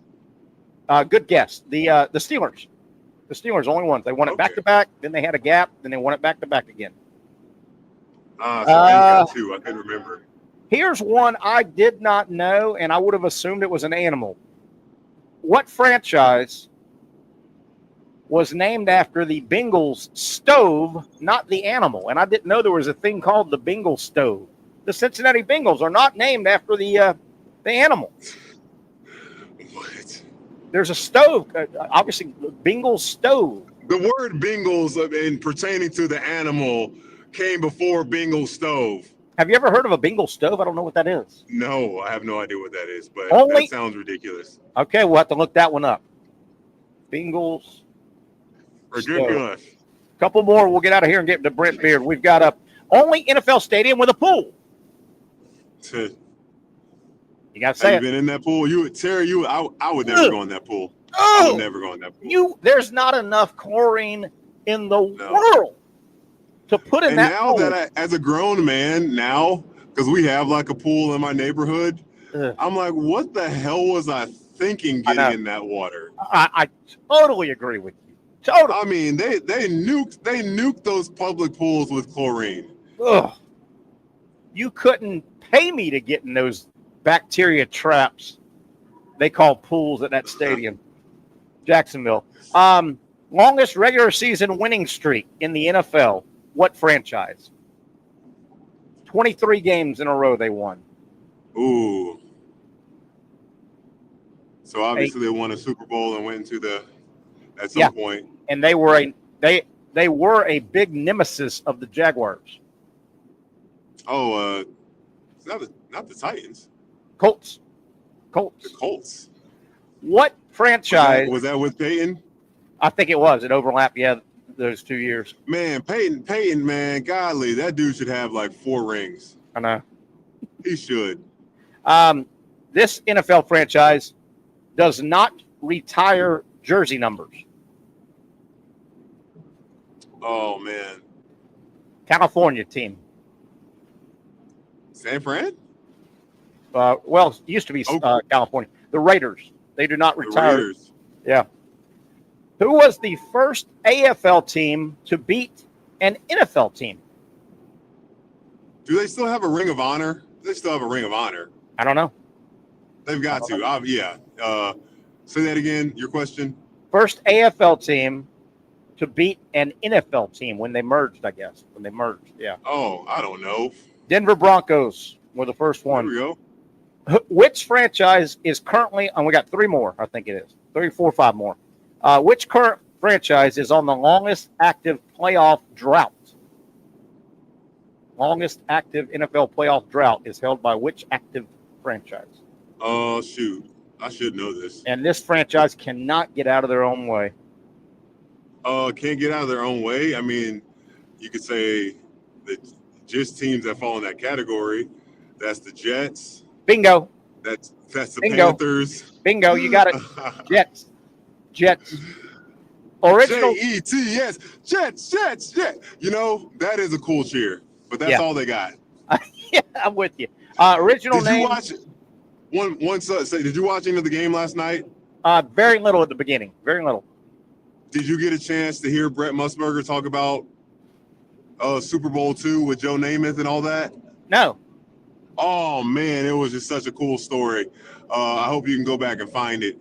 He just talked about at that time because he went to Super Bowl I, and they had a picture, Joe Namath, out at the beach a few days before the Super Bowl in his swim trunks, got his hair out, and Brent and some other guys and some fans are there. And just think, the guy was about to play in the Super Bowl in a few days. There's no way that could happen now.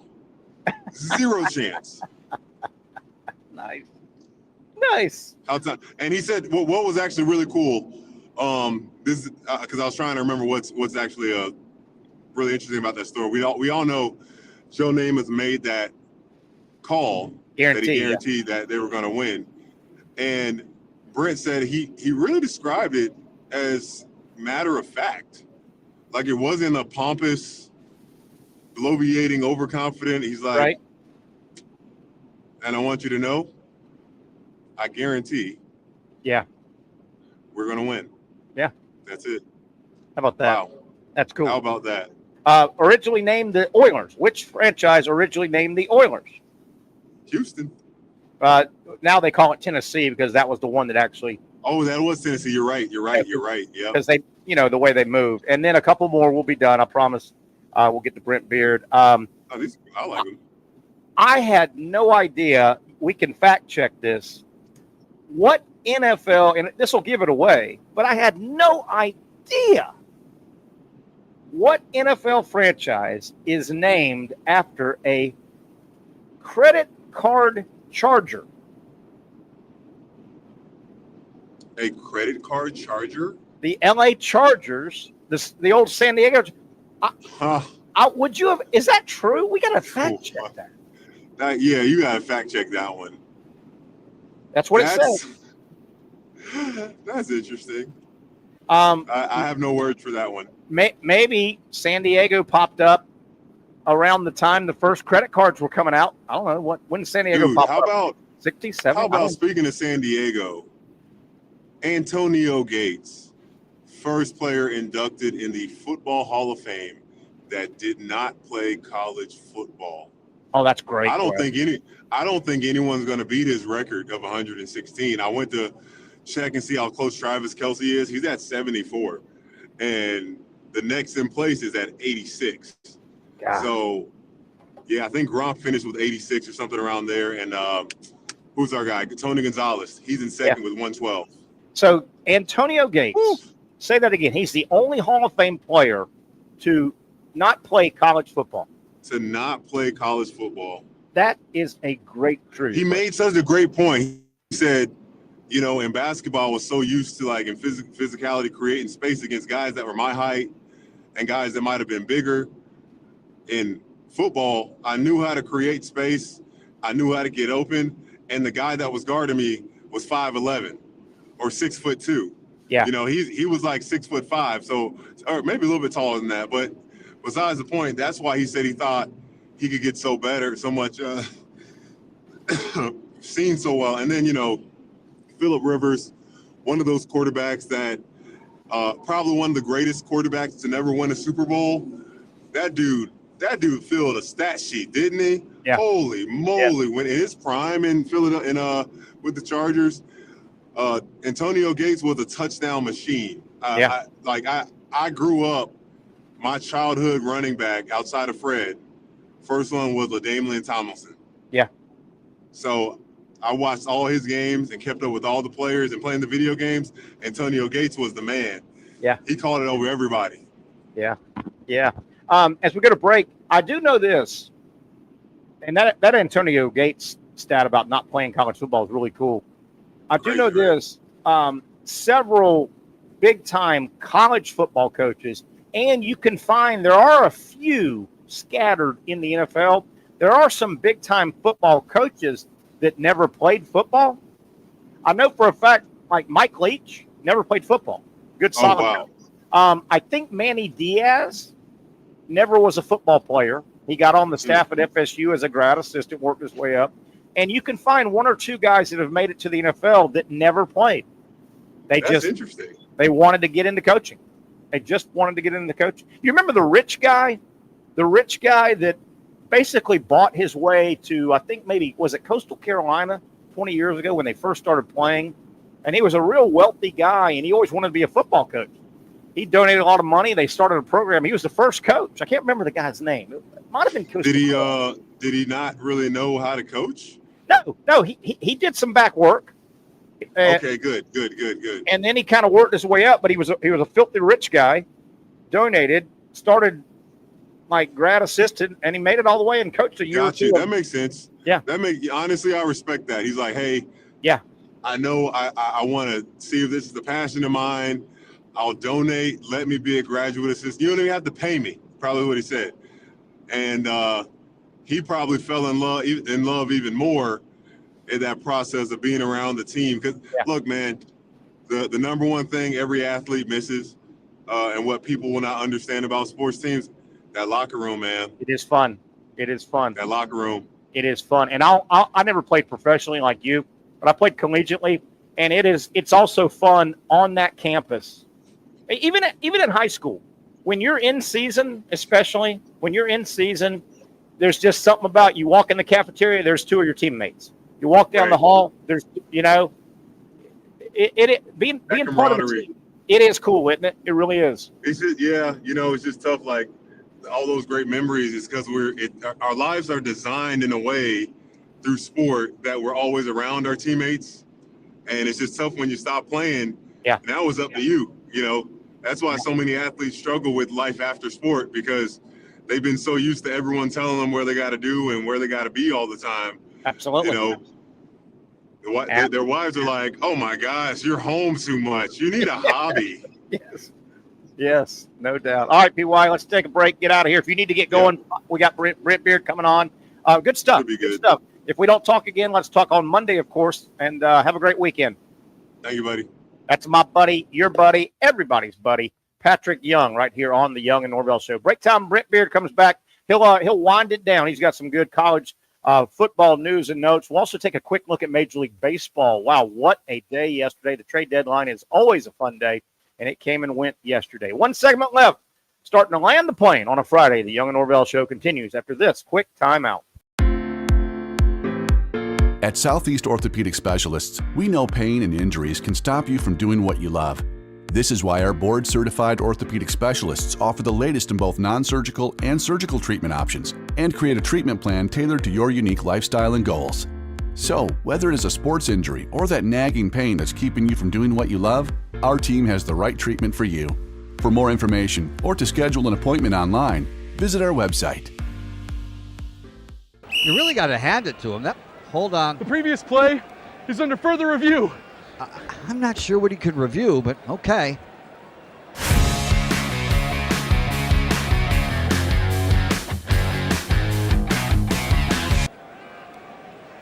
Sure has been a while. Dine in at Hurricane Grill and Wings for the football season. Well, there he is. Oh, what is that?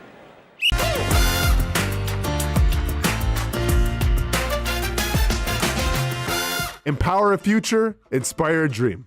It's a bold but simple mission for the Jacksonville Police Athletic League known as Jax PAL. Help the next generation of kids in Jacksonville shape a brighter future. Their after-school programs, teenage leadership programs. There's community outreach. This has been just an awesome opportunity to be out here with my colleagues and do something good for the community. It's really been an interesting opportunity to just see everybody work together in a way that we don't normally in the office. And there's sports.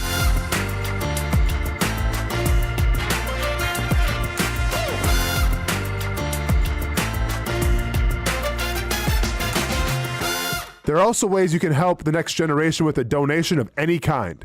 Just visit jaxpal.org to get more information. Empower a future, inspire a dream with Jax PAL. Finally, a family atmosphere, kid-friendly restaurant with a real sports bar feel. Bricks Jack's Beach features all of that and a large, climate-controlled covered patio with misting fans and heaters for all seasons. Mix in an extremely diverse menu that features the most quality and affordable steak at the beach, and there's no reason not to enjoy your next lunch, dinner, happy hour, or big sporting event at Bricks Jack's Beach, 300 2nd Street North in Jacksonville Beach. See you at Bricks Jack's Beach. There's a saying in sports, you can't win them all, but you can win a lot with good folks on your team. Like that one painter, First Coast. It's tough to beat the sun in Florida, so your home fades. It's tough to beat that HOA when they come calling. Beat the sun, beat the HOA with that one painter, First Coast. And it's a good time to do it. Less rain to work around and painting in mild temperatures is perfect. After all, the paint bonds to the surface so much better. Give that one painter First Coast a call at 904-417-3557 or look them up at first-coast.thatonepainter.com. Fast estimate, guidance on color and HOA requirements, and the highest quality job you'll find anywhere. Be a big winner in your neighborhood with that one painter First Coast on your team.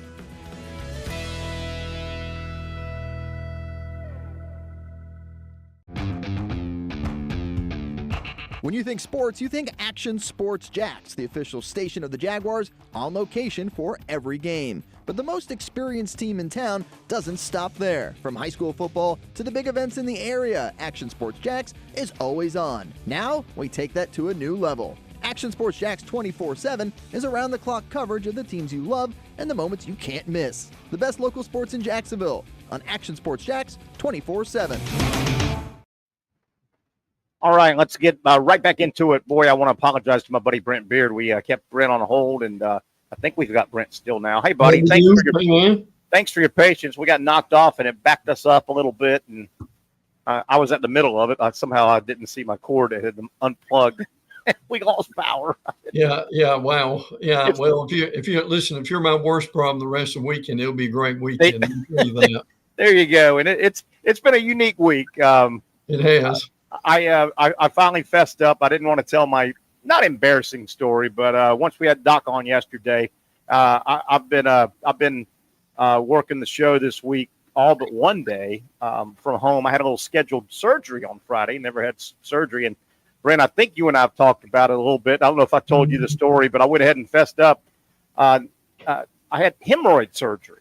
Yeah. And I've never had surgery, and I wasn't really prepared. I don't have a baseline of surgery. Yeah. And the doc did a great job explaining everything to me, but, it was outpatient. So I kind of correlated, okay, if it's really bad, you stay in the hospital, right? Right. Well, that wasn't really the truth. So, I'm a lot better, but it's been rough. That's a tough area. Yes, it is. No question about that. Yes. And I appreciate you and Patrick and Casey and people covering this week and helping out. And I appreciate the kind words. You've been very kind. And boy, when you're feeling bad, it's nice to know you got somebody in your corner. Yeah. And look, that is difficult surgery, to say the least. And just glad you're better. And what makes us all better is by this time tomorrow, virtually every team in the SEC will be at practice. How about that? And I'm a little giddy. I'm not a big preseason NFL guy, but it does feel. I know we had a little game last night, sort of, but today most of the NFL guys, and by this weekend, all the college guys, it's here, Brent. We turn the calendar. We turn the calendar. We've made it, man. We've made it. Yeah, and let me mention this. It's teams can practice 25 times over the next 29 days.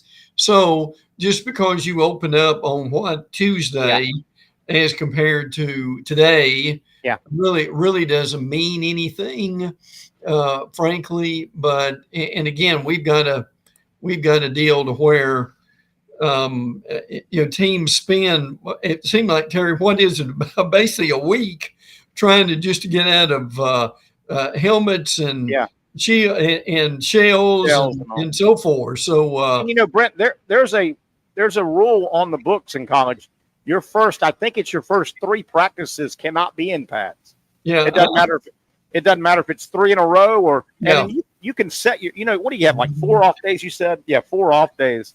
But your first 3 practices, I think it's 3, cannot be in pads in college. And then some coaches have different philosophies. Some coaches may go, okay, let's go 2 days in a row, take our first practice day off to get the lactic acid run through, and other coaches will say we're going to do a whole week and then take a day off.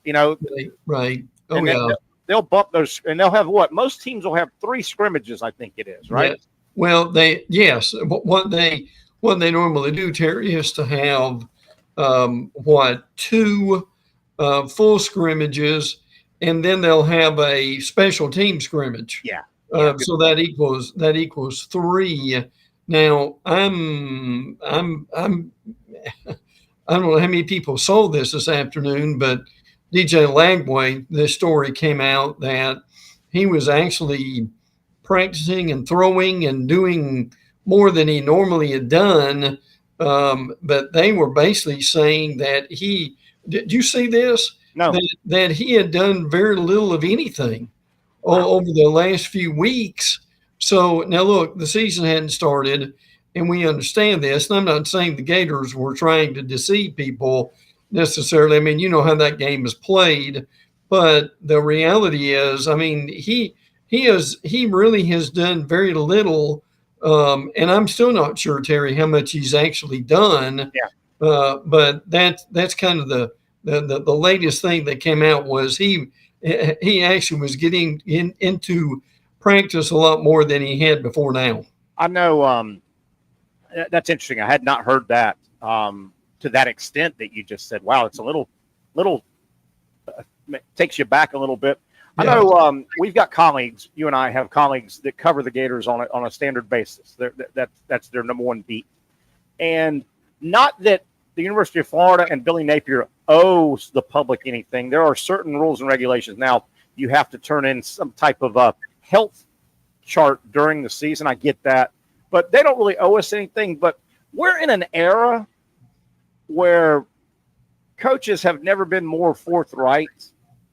I don't know if it's gambling and stuff like that, but some of our colleagues, I think you'll agree with me. Some of our colleagues over in Gainesville that cover Florida on a daily basis, you're starting to hear some whispers. Well, there's a presser tomorrow, and Lagway was in a boot, but we don't expect to hear much from Napier. I think some of the colleagues are getting a little. Now, it doesn't matter. The program doesn't have to run by the media guys. Yeah. But are you feeling that? I'm starting to feel some of those day-to-day guys are getting a little frustrated on the Gestapo tight lip over there. Yeah, and where this came from is Gators Online. I mean that's a legitimate source, right? But what it's saying is he threw at practice for the first time in 2025. Well, obviously, now he threw passes in the indoor facility, then joined the team at practice. Missed the first 2 days of training camp with a calf injury. Also recovering from his shoulder injury. Last threw in a practice setting with the Gators during their preparation for the bowl game in December. How about that? Did not attempt any passes in the spring when nursing his shoulder and lower body injury. I'm not going to read the whole thing verbatim, but the reality is, but to me, I mean, what that says is, I mean, he actually is throwing and doing something, which has to be a good thing. But it just really makes you wonder. And they had the big press conference with him the other day, and he said everything was fine and so forth. So, and I'm not saying they're hiding all this stuff, but it is good to hear that he actually is out doing something now. Well, we'll move on from this Lagway. Let me make one more kind of analogy. And does it matter? Does it not matter what I'm going to bring up? But it's not the ultimate way you would like to approach a season. Yeah. If let's say I'm Paul Skeens, I'm a starting pitcher, right? I get on the mound and I pitch. Yeah, sure. And my season's a month from now, and I have yet to pitch in practice at all. I've pitched to a bunch of different catchers, but I haven't pitched to the one that's going to be my catcher in the game. Yeah, right. Now, is that going to matter? Maybe not. But I don't want to start throwing to my catcher in real games for the first time in the real game. Yeah. I would like to have some time working with my, you know what I mean? Mm-hmm. It's just not, that doesn't mean Lagway is going to never hit Sturdivant on a pass and never hit new Dallas Wilson. But I'd rather have my catcher that's going to be in the game catching me the month before the season. Yeah. No doubt. Now, again, I mean, if he's able to practice, he'll get 25 of them in, which, and the good thing is, their first two games, or well, at least the first one is. Yeah. I'm still not sure about the USF game. Frankly, I think Florida will win. I'm not saying it won't be easy though, at all. But I mean, the main thing is it's obvious he is back. So we're glad about that and wanted to make that that's news to say the least. So it really is. Let me take us back to a topic you and I haven't discussed. Patrick and I got into it the other day and had a nice discussion. I think there's legitimate smoke where the North Carolina snooping around behind back channels might be looking at what they might need to do in a few years to get in the SEC. I think, and I move in terms of realistic expansion for the SEC or Big Ten. Let's move Notre Dame out. Okay, they would be the number one. They would be the number one carrot. Yes. Let's move them out.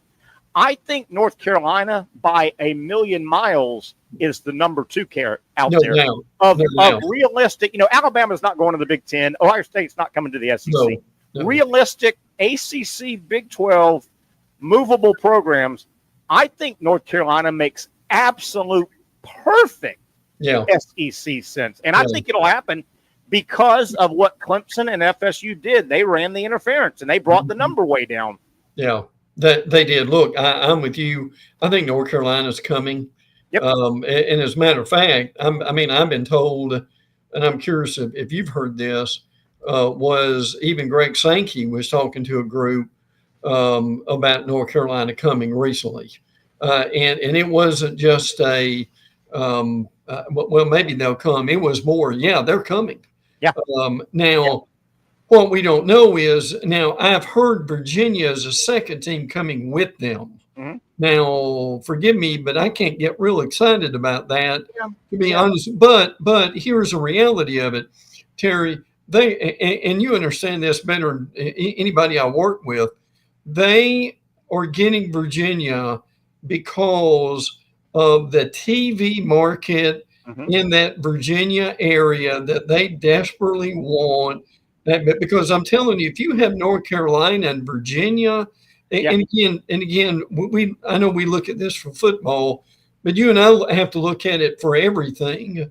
Sure. And if you get both those schools, I mean, Terry, that really hurts the ACC to a degree, but B, that is one of the targets for the SEC is to get in that, particularly that Virginia area where they've never really been before, and that they would covet that area. Yeah. And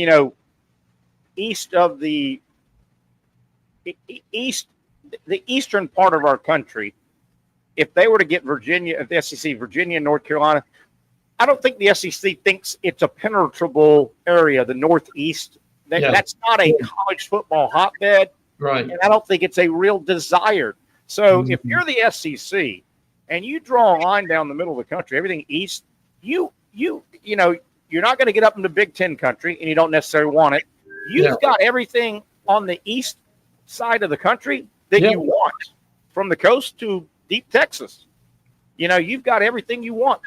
When Patrick and I talked about North Carolina, for some people that might have missed our conversation, when you look at North Carolina, that's basically, they've got a lot of traits of a deep-rooted SEC program. Think about North Carolina. Yes. They are the university in their state. They're the dominant university. The SEC loves that. They want the dominant school in the states. They are deeply tradition-rich.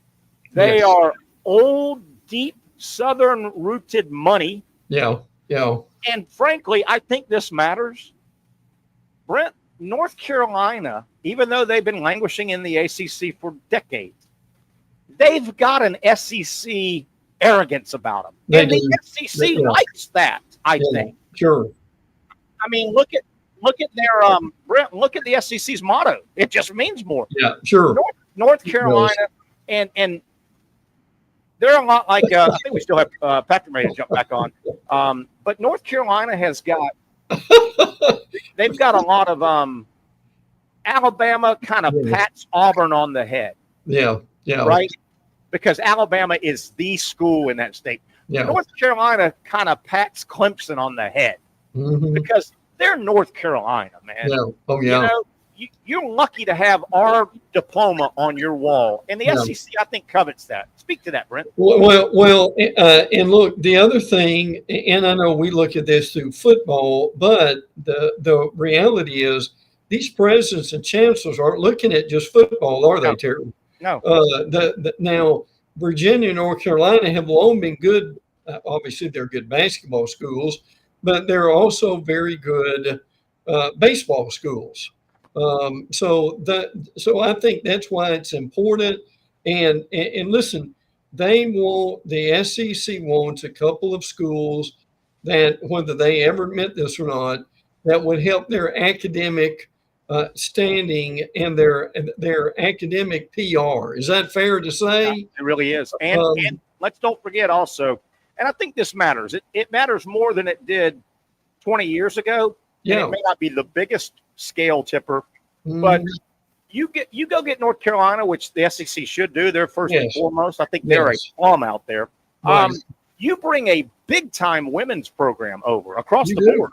I mean, and you add that women's program with, women's sports still has a long way to go, but the SEC women's sports, look what Texas does on the women's side, and Oklahoma does on the women's side, and Florida does on the women's side. Sure. On multiple sports. North Carolina, they're really good in lacrosse and soccer, and they've won a basketball national title in women's basketball. Right. I think North Carolina is a no-brainer. Now, it's going to be 5 years from now. They're going to wait out the declarative of rights.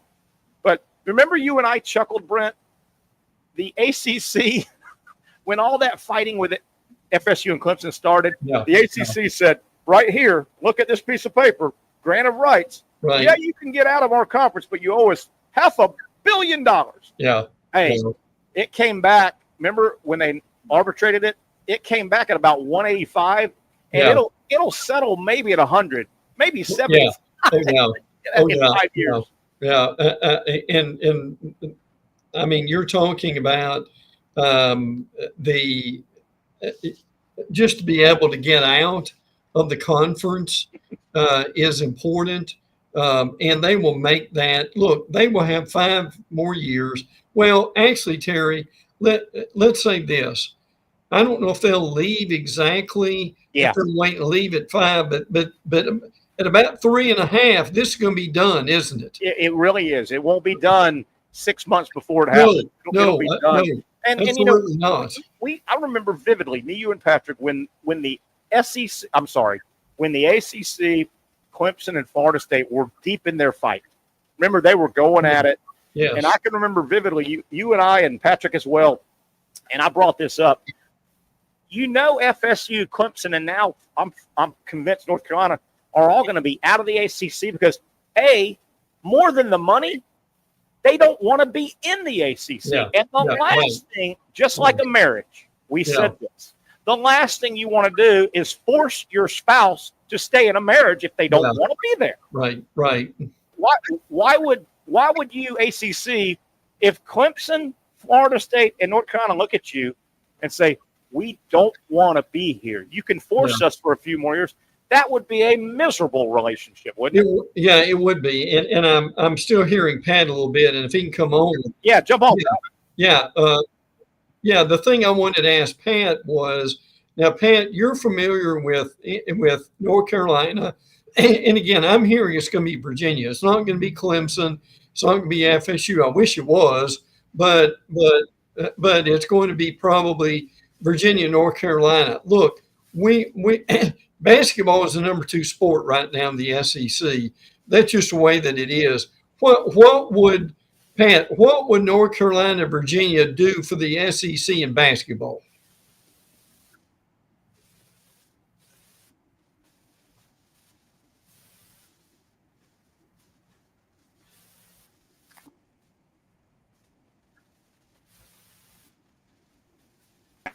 Yeah. You automatically, that's a team that just looking at their history, they bring the level of basketball up right away.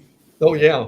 Yeah. Even though, can we say, Pat, the SEC in basketball has risen, what, Terry? Yes. Yes. About 100 levels.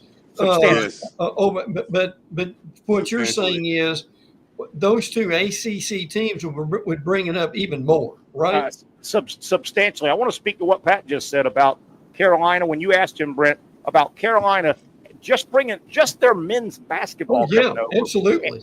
And let me speak to what that. I think we'll all agree that even though it's going into year 2, Texas and Oklahoma will pay off. It may not be the first couple of years, but Texas has paid off immediately by bringing a really solid football program historically to the SEC. The SEC is better today than it was 2 years ago because Texas football. Okay, with that said, Texas football, and this is going to be a mouthful, but I'll stick with this. Carolina basketball, in their sport of basketball, brings more prestige than Texas football.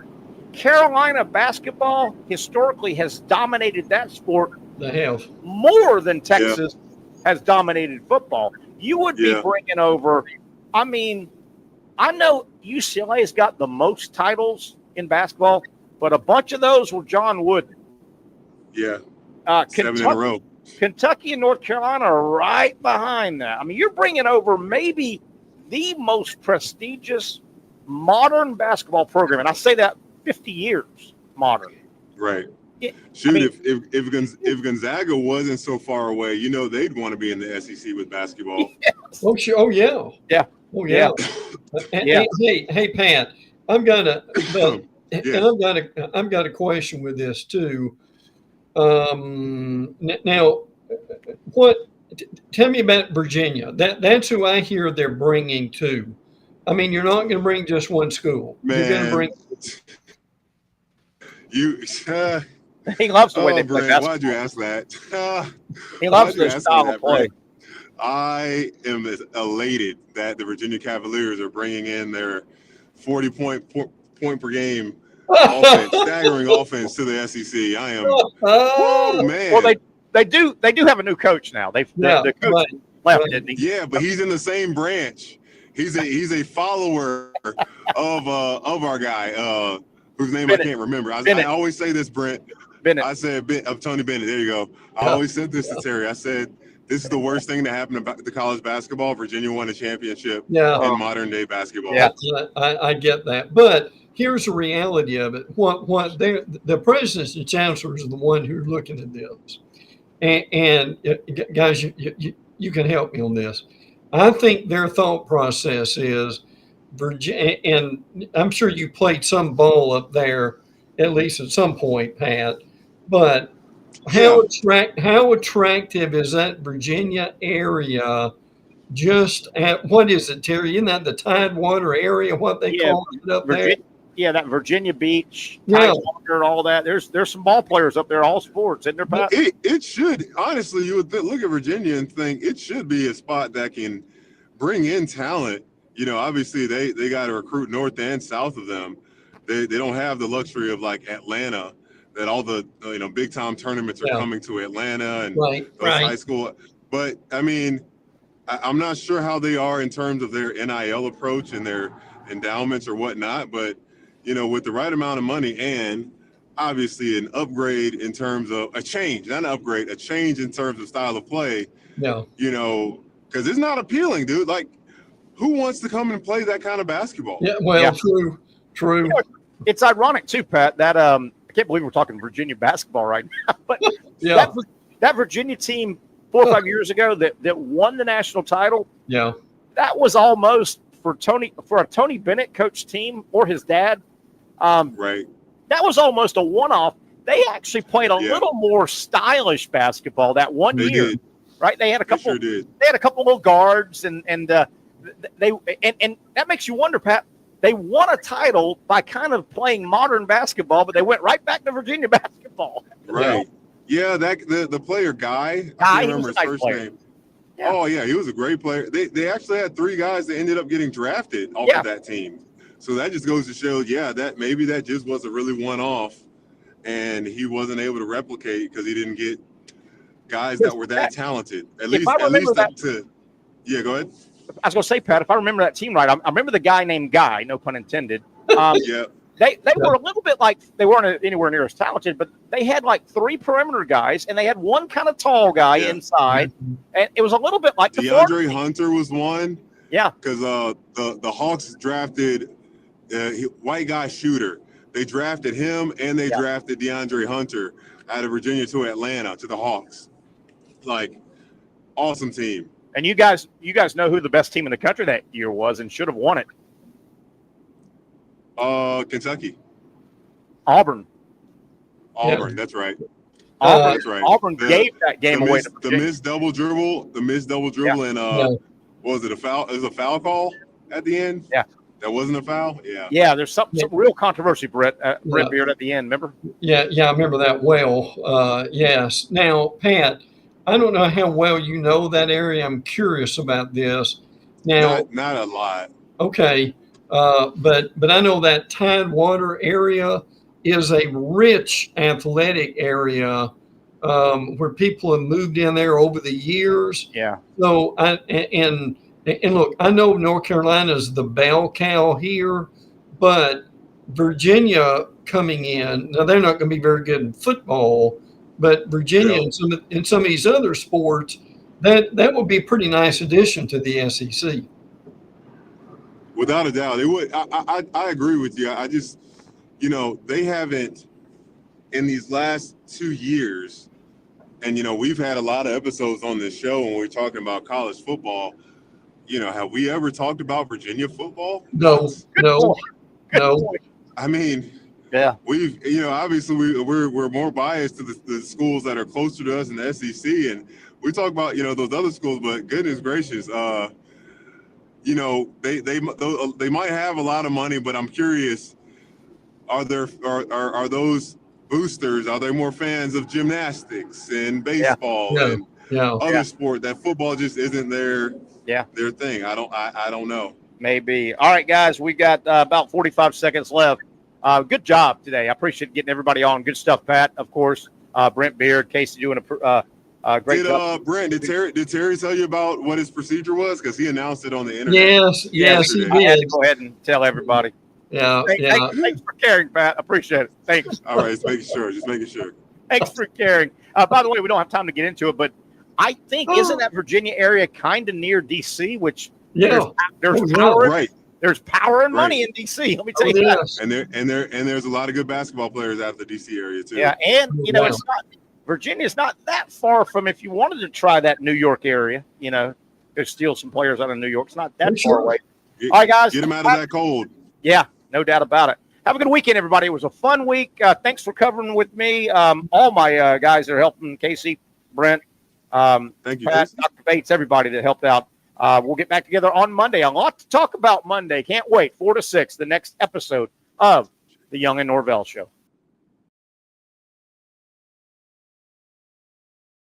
You really got to hand it to him. Hold on. The previous play is under further review. I'm not sure what he could review, but okay.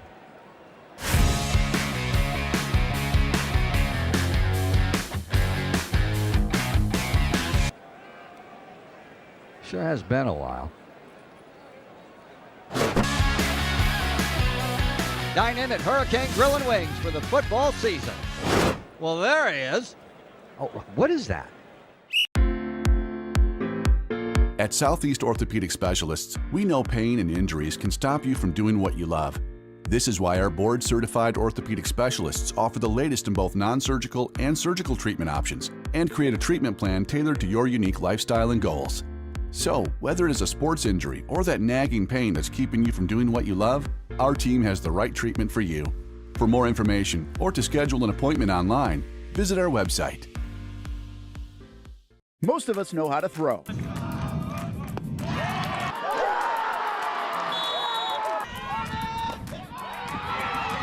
But you need to know what to throw. I'm not talking about footballs, baseballs, softballs. We're talking about those items you need to recycle.